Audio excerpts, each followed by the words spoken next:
ಸಿಂಹರಾಶಿಗೆ ವ್ಯಯದಲ್ಲಿ ಉಚ್ಚ ಗುರು, ರವಿಯು ನೀಚ ರಾಶಿಯಿಂದ ಚತುರ್ಥಕ್ಕೆ ಹೋಗ್ತಕ್ಕಂಥದ್ದು, ತೃತೀಯದಲ್ಲಿ ಶುಕ್ರನು, ಚತುರ್ಥದಲ್ಲಿ ಕುಜ.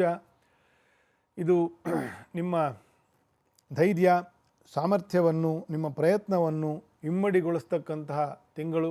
ವಿಶ್ವಾಸದಿಂದ ಕೆಲಸವನ್ನು ಮಾಡ್ತಕ್ಕಂಥ ಒಂದು ಎನರ್ಜಿ ಅಂತ ಏನಿದೆ ಹೇಳ್ತೇವೆ, ಅದು ದ್ವಿಗುಣವಾಗ್ತಕ್ಕಂಥ ಬೆಳೀತಕ್ಕಂತಹ ತಿಂಗಳು ಸಿಂಹರಾಶಿಯವರಿಗೆ.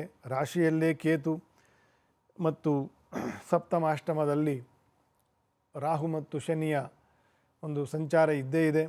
ವ್ಯಾಪಾರ ವ್ಯವಹಾರಗಳಲ್ಲಿ, ಕೌಟುಂಬಿಕವಾಗಿರ್ತಕ್ಕಂತಹ ಧನಾದಾಯಗಳಲ್ಲಿ ಇರ್ತಕ್ಕಂಥವರಿಗೆ, ಆಸ್ತಿ ವಿಷಯದಲ್ಲಿ, ಕುಟುಂಬದ ವಸ್ತು ವಿಷಯಗಳಲ್ಲಿ ಬರಬೇಕಾಗಿರ್ತಕ್ಕಂತಹ ಮನ್ನಣೆ, ಭಾಗ, ಪಾಲು ಇದೆಲ್ಲ ಬರ್ತಕ್ಕಂತಹ ತಿಂಗಳು ಕೂಡ ಆಗಿರ್ತದೆ. ವಿದ್ಯಾರ್ಥಿಗಳಿಗೂ ವಿಶೇಷವಾಗಿರ್ತಕ್ಕಂತಹ ಒಂದು ತಿಂಗಳು. ಅನೇಕರಿಗೆ ಒಳ್ಳೆಯ ಸೀಟ್ ಸಿಗುತ್ತೆ, ಒಳ್ಳೆಯ ಕೋಚಿಂಗ್ ಸಿಗ್ತಕ್ಕಂಥದ್ದು, ಒಳ್ಳೆಯ ಕೆಲಸ ಸಿಗ್ತಕ್ಕಂಥದ್ದು ವಿದ್ಯಾರ್ಥಿಗಳಿಗೆ. ಇದೆಲ್ಲವೂ ಸಾಧ್ಯವಾಗುವುದು ರವಿಯ ಅನುಕೂಲದಿಂದ.